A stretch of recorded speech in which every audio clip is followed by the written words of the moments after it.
This is the extruder, the engine behind our border tiles.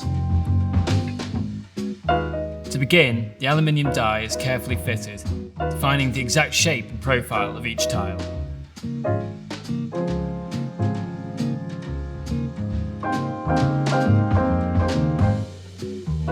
Our choice of clay is carefully selected for consistency and strength. After all, a tile that shifts or cracks isn't very useful.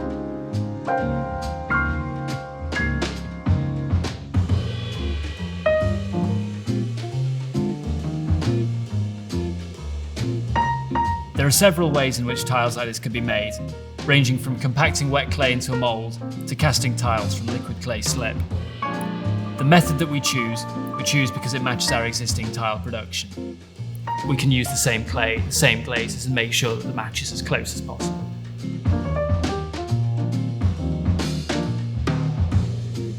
We take the fresh clay and feed it into the extruder.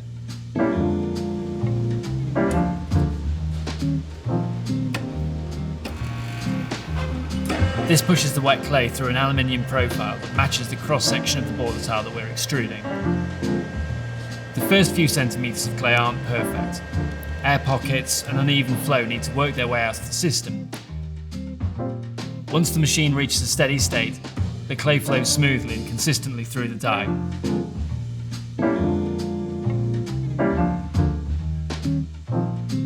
After extrusion, we check over the extruded length of clay and smooth out any unwanted tears or flaws.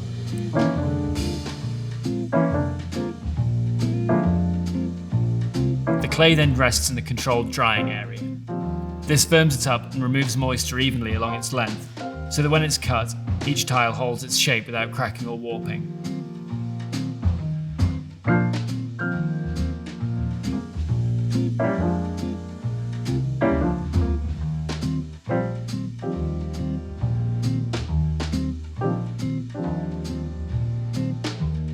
Once dry, each tile is cut from the length of clay with careful precision, so that it keeps its shape and there's no surprises later on.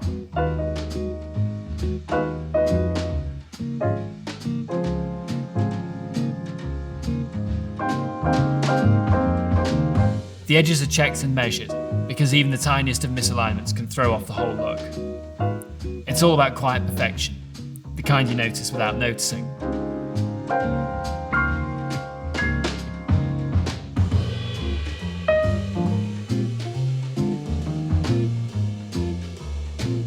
Once the tiles are cut, they're moved back to the drying area to remove remaining moisture evenly. This ensures that each tile maintains its precise shape, minimises stress, and prepares it for the firing process.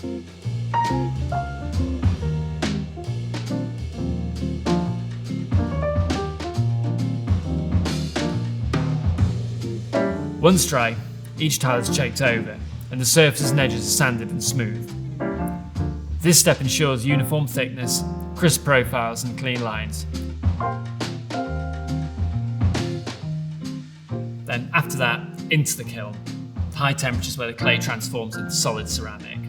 Strong, dense and ready to handle whatever the kitchen throws at it.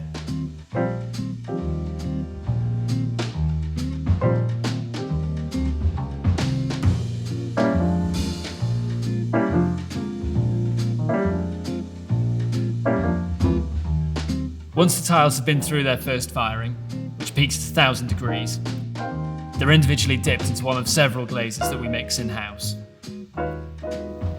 Formulated to ensure a subtle variation of tones and textures across any order of our tiles.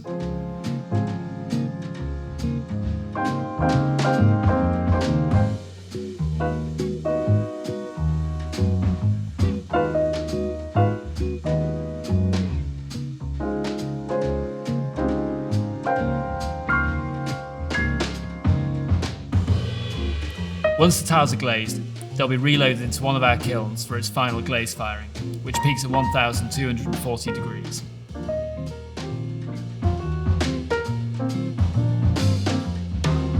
Once they've had their final firing, each customer's individual order is carefully laid out.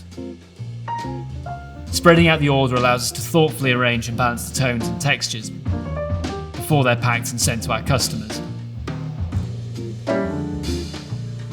In a kitchen that's used, that little line quietly does its job day after day. It's steady, reliable, and made to last. A subtle line, crafted with care, that just ties everything together.